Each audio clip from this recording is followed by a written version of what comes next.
Will be done by Dr. Raki Maiwal, who works in ILBS New Delhi, who is the principal investigator to ACLF, and she is one of the member of the Journal of Hepatology, and she was awarded with so many local and international awards, and her research interests are acute kidney injury in patients with acute chronic liver failure and challenging in advanced cirrhosis. So over to you, Dr. Raki, for your talk. Small announcement, there will be no separate tea break and tea will be served outside. You can go and have it and come while the proceedings are there. I would like to thank the Sri Lankan Society of Gastroenterology for giving me an opportunity to talk about acute and chronic liver failure, diagnosis and management. So this is going to be the outline of my talk. So what acute and chronic liver failure comprises of is an acute insult, which could be viral, alcohol, or any other drug-induced liver injury. There is a chronic liver disease in the background, which could be manifested or non-manifested, and there is a liver failure component, which is defined by jaundice, coagulopathy, ascites, and or encephalopathy. And the most unique part of acute and chronic liver failure is the potential for reversibility. Now, there could be various hepatic insults, and as I already mentioned about alcohol, viral disease, the drug-induced liver injury, and particularly in the Asia-Pacific region, which comprises of an acute hepatic insult, manifesting as jaundice and coagulopathy as the key features of the syndrome, complicated within 4 weeks by either ascites and or encephalopathy. And there is a background diagnosed or undiagnosed chronic liver disease, and this is associated with high 4-week mortality. The 28-day mortality as reported from the ARCS group is around 50% and more, while the Easel-Cliff definition basically incorporates an acute deterioration of a pre-existing chronic liver disease, which is usually related to some form of a precipitating event, which results in the development of multisystem organ failure, which basically comprises of renal and brain as the common organs. Again, they also say there is a high 28-day mortality, and the reported data from their series suggest a mortality of around 34%. But overall, whether we use a definition by APASL or the Easel-Cliff, we need to see that this is a distinct entity of liver failure, which may or may not have extrahepatic organ failure, but there is a high short-term mortality in the absence of a liver transplant. Now, there is a lot of heterogeneity in the definitions, and what I just wanted to highlight here is that the APASL has jaundice and coagulopathy as the key features. However, in Easel-Cliff and the NACSILD, it could be any patient who has background decompensated cirrhosis, who develops any sort of complication which involves the different organ system, particularly the renal system and the brain, can result in the development of acute and chronic liver failure. Now, the management will focus on the pathophysiology, and this is a pyro concept of ACLF, which we have proposed, which suggests that there is a background chronic liver disease, there is gut dysbiosis, and a poor or impaired hepatic reserve. This basically leads to the insult by the damage-associated molecular patterns, which is released by the dying and necrotic hepatocytes. And there is injury mediated by the endotoxin or the LPS. As a response, the body, there is an inflammation, and this results in the elevated cytokine levels and the toxicity to the endotoxin and bile acids, which results in the development of endothelial dysfunction, infections, organ dysfunctions, impairment of the liver regeneration, and acute portal hypertension. There is a reversibility and therefore a need for targeted therapeutic strategies for this syndrome. And another very important key concept to remember is that there is a failure of regeneration. And therefore, there is a very important role of regenerative therapies, which can potentiate not only hepatocyte, the progenitor cell population, and the bone marrow niche, which all show a failure in patients with acute or chronic liver failure. Now, the management will focus on the natural course and timing, and what the ARC data and the APASL proposes is the concept of golden window, which is basically in the first 7 to 14 days of the presentation of these patients. And if you have to time out your therapies, whatever you're planning, if you're planning to ameliorate the systemic inflammation, remove the toxic components of liver failure, or provide environment conducive for liver regeneration, all has to be done in this golden window. Because if you lose this window, and this window of opportunity will therefore result in the death or a multi-organ failure syndrome, which may even contraindicate a liver transplant. However, if you time your therapies well, you may even achieve a spontaneous recovery, because this syndrome has a high potential for reversibility if appropriately managed. And the data from ARC has also shown that almost 55% of these patients in the ARC cohort were dying very early on in the first 7 days, and the mortality would increase with the increase in the delay in the treatment. Now, if you look at this data of golden window, wherein we propose that a majority of patients, even though they have no SIRS at presentation, however, they quickly develop SIRS in the first 4 days. And this also development of new infections, which is noted by the end of day 7 and day 15. And both the persistence and the progression of SIRS is associated with worse outcomes. So SIRS may be having, these patients may be having occult sepsis, and patients with SIRS can progress rapidly to development of infections or organ failures. And your patient may present already who's infected and have organ failure. So the window of opportunity is very small to salvage the failing organs, provide them a bridging support. And therefore, we need to have a prognostic model. So we have the MELD and the CTP score for decompensated patients with cirrhosis, but for ACLF, we have the ARC score, again developed from the ARC consortium database, which comprises of 5 important components, all which could highlight the severity of liver failure. So we have bilirubin, we have the HE grade, INR, arterial lactate, and renal dysfunction. And we know that kidneys is the most important extrahepatic organ which is involved in patients with liver disease, and so is the creatinine, a component of the MEL score. And then if you stratify your patients based on the ARC ACLF grade, like you do for the CTP score, so ARC grade 1 is 5 to 7, ARC grade 2 is 8 to 10, and ARC grade 3 is 11 to 15. So patients who have ARC grade 2 and 3 have a very high mortality, while patients who have presented in ARC grade 1, you have to just prevent their progression to ARC grade 2 and 3, and you can achieve an important improvement in the 28-day survival. And what has been shown here is that with each unit increase of ARC score above 10, it is associated with mortality of around 20%. And if your score increases in the first 4 days or in the first 7 days, the mortality increases by 4% and 5% respectively. And there is an online calculator for calculating the ARC score, which tells us about the mortality with the event of the patients where you need to time your liver transplant. Now, coming to the general and specific management, you have to provide them general care, intensive care unit, or a non-intensive care facility based on the presence or absence of organ failure. We need to provide specific therapy, and again, artificial liver support and some experimental and upcoming therapies, which I'll not be discussing in this talk. And definitive, obviously, is the liver transplant. So when we look at the specific therapies, these are all etiology based, and we know that for alcohol, we have the steroids. We have the, again, we can use steroids for flare of autoimmune hepatitis. For patients who have hepatitis B reactivation, you have antivirals for hepatitis. HAV and HEV, again, there are no particular or specific drugs. We need to manage an appropriate management of infections with appropriate choice, and timed antibiotics is something which is very, very important. Now, coming to the management of systemic inflammation and organ failures.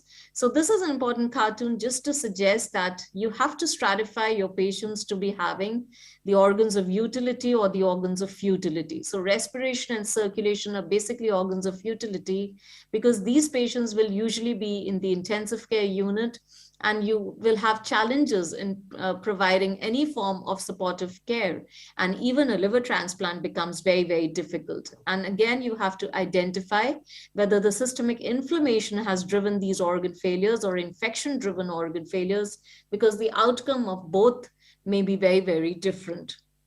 Now, when we talk about artificial liver support, the concept being that in patients with acute and chronic liver failure, there is injury due to accumulation of a lot of toxic substances, particularly bilirubin, bile acids, ammonia, the protein breakdown products, lactate, glutamine, and many such products will accumulate, and this will cause not only the worsening of organ dysfunction, circulatory failure, but also an impairment of liver regeneration. So the kidneys becomes the most important organ and also a component of the ARC score, and kidney involvement is very different in patients with ACLF from acute decompensation, because you can see here that these patients are more severely jaundiced. We can see in this large series of patients from our center, wherein these patients had a much higher bilirubin, they had higher liver enzyme scores, these scores of systemic inflammation, leukocyte counts, ferritin levels, and the liver disease severity, as well as the multi-organ failure. And alcohol was the most common etiology in ACLF as compared to acute decompensation. And the most interesting thing about the kidneys, which we found in this study, was that these patients had a higher prevalence of structural AKI. The urine microscopy showed more granular cast and the presence of tubule epithelial cells. And this AKI was not only structural, but it had poor response to the vasoconstrictors, rapid AKI progression, rapid need towards dialysis, and worse outcomes was noted in patients with ACLF as compared to acute decompensation. So what could be different in patients with ACLF? Now, one important entity is the bile cast nephropathy, because this is mediated by the injury due to bile acids and bilirubin. It is particularly seen in the form of tubular cell injury and cast formation, and particularly in the distal part of the nephron, which causes a tubular interstitial nephritis, which is manifested as hyperuricemia, hyperkalemia. And in a large series of postmortem kidney biopsies, again from our center, we showed that almost 72% of patients with ACLF and just 27% of the patients with decompensated cirrhosis had bile cast nephropathy. And this was seen in patients who were deeply jaundiced, had very high bilirubin. However, we know that even though the gold standard is the kidney biopsy, but this cannot be performed in these patients because they are most of the times infected, they have severe ascites and coagulation failure, and it is very, very difficult to perform routinely a kidney biopsy. So how do we diagnose then bile cast nephropathy? And we therefore need a non-invasive biomarker. And this is a microscopic urine analysis for you to show that how the urine microscopy is very bland, and these are the bile cast which are seen in coulamic nephrosis, and this microscopy picture is of a patient with acute tubular necrosis. However, it is very, very difficult for us to get these pictures, and microscopic urine analysis relies on the pathologist who gives us the information. So we need to have non-invasive biomarkers. So first of all, we showed here in this series, and this is considered as a poster of distinction, which we'll be presenting this year in ACLD. And this is just to show you that this is a urine cytokine data, the level of bile acids and the mitochondrial biogenesis, which was seen in the epithelial cells extracted from the exfoliated urine cells from patients with ACLF, to show that coulamic nephrosis is a distinct entity from HRS and ATN. So all these patients had volume non-responsive AKI, and we showed that coulamic nephrosis is very distinct.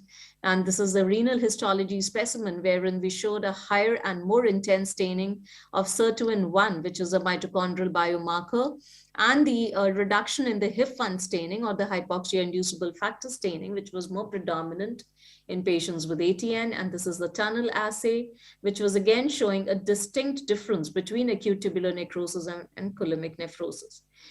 We started a panel of 17 biomarkers, and we can see here the injury biomarkers, they were markedly elevated, including the cystatin C, renin, and NGAL, which were markedly elevated in ATN as compared to patients with coulamic nephrosis and HRS AKI.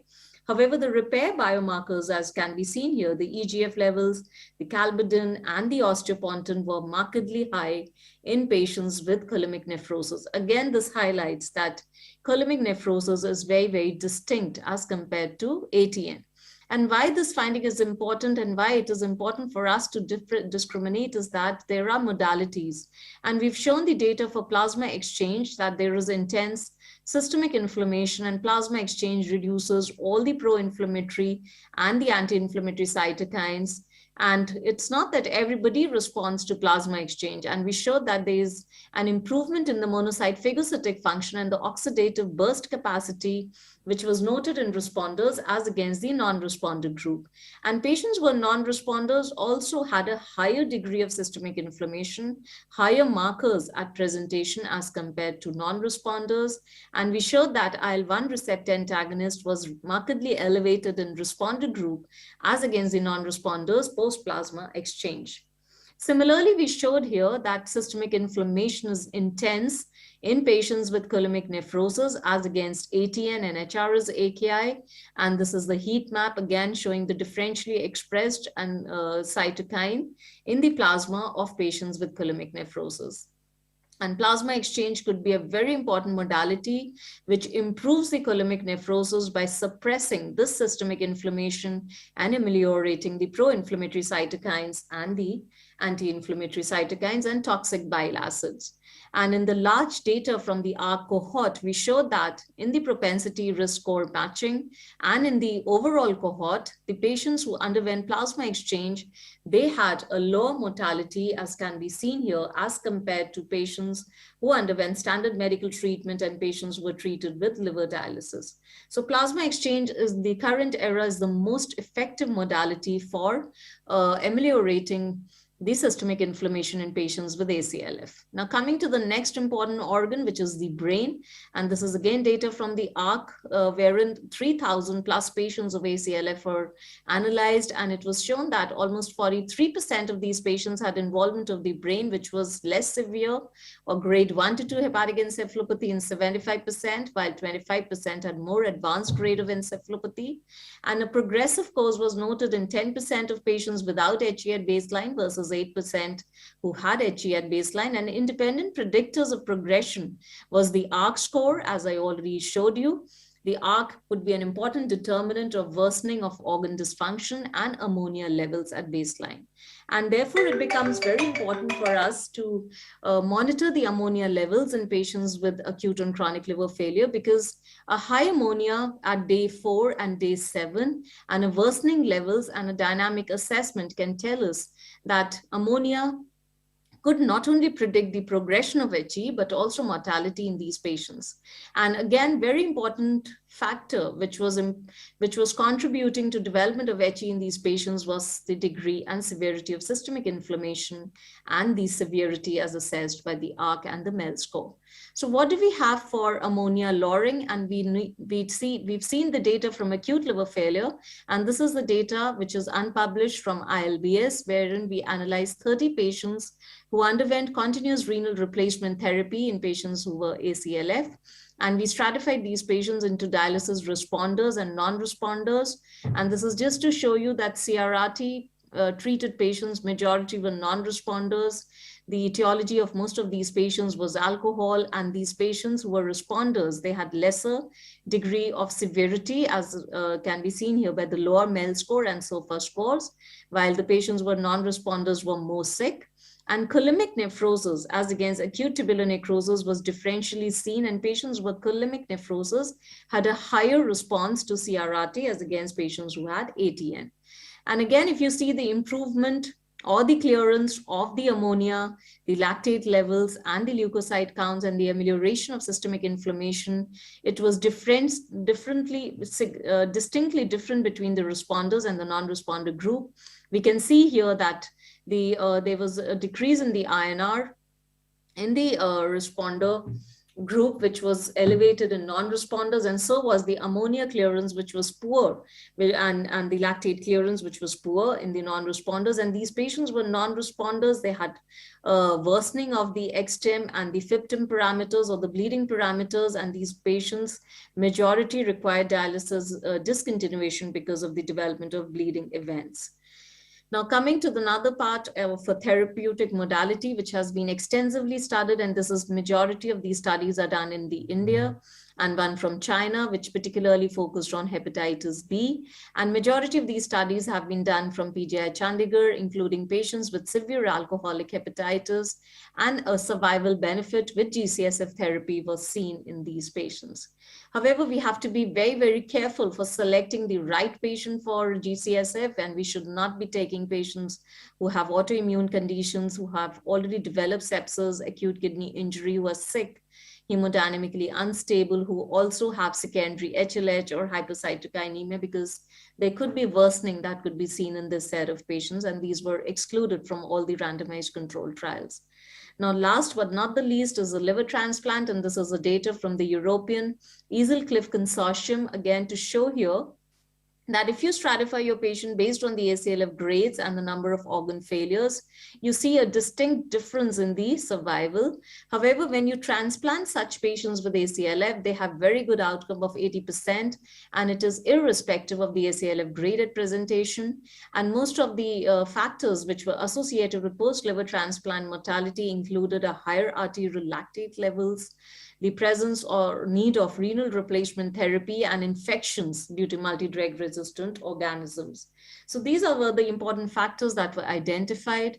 And we also have a large series of patients from the ARC, and this was recently published in Hepatology International, wherein almost 1,021 patients of ACLF were included. And what the message here from this study was that if you see patients were presenting to most of these tertiary care hospitals, and we can see here that only 34% of these patients were eligible at day 0 of presentation.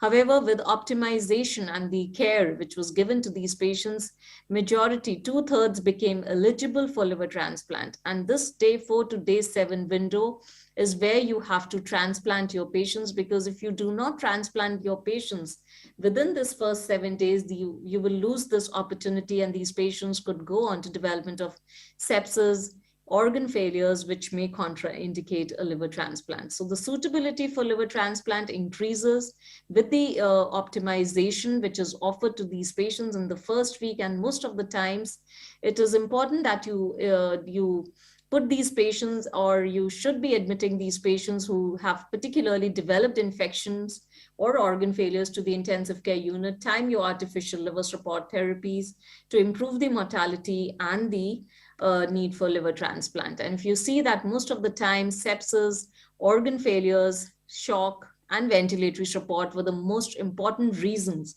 for a transplant related unsuitability.